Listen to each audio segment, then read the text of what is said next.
Subscribe করুন S A Afrin arts. আর গল্পগুলো যদি ভালো লেগে থাকে তাহলে লাইক কমেন্ট করে দিবেন এবং অন্যকে দেখার সুযোগ করে দিবেন, শেয়ার করে পাশে থাকবেন। আজকের গল্প নিয়ে আসছি জমির ভাগের হিসাব।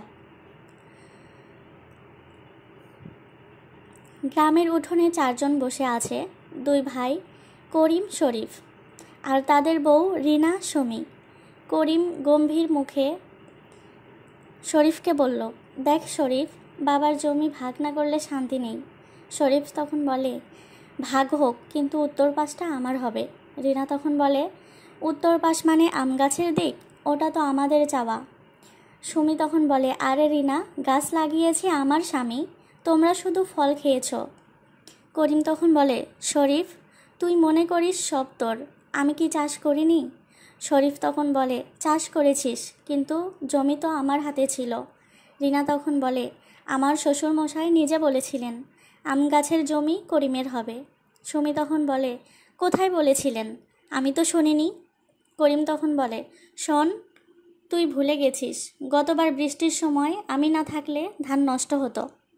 শরীফ তখন বলে, তুই আবার ভুলে গেছিস, শীতের সময় আমি একা সেচের ব্যবস্থা করেছিলাম।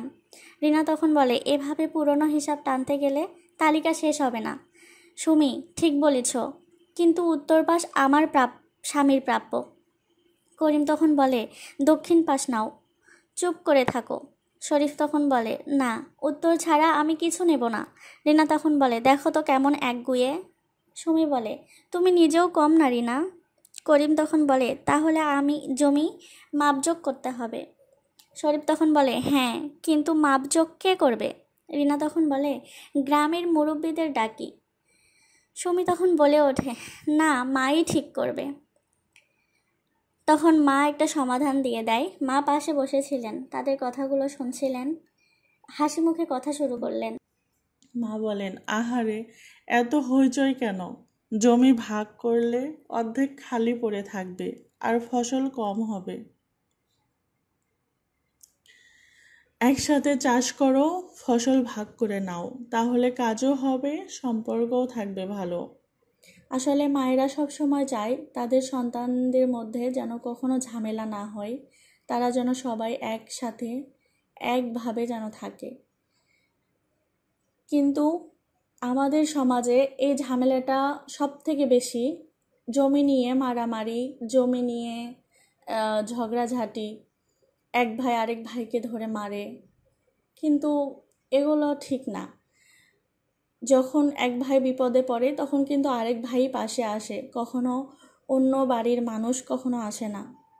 তো এগুলো আমাদেরকে নিজেরা ঠিক করে নিয়ে থাকতে হবে, তাহলে সমাজও ভালো থাকবে, নিজেদেরও একটা বন্ডিং ভালো থাকবে, কেউ কারো মাঝে ঢোকার সুযোগ পাবে না। কিন্তু যখন আমরা ঝামেলাগুলো করি তখন অন্যকে সুযোগ করে দেই।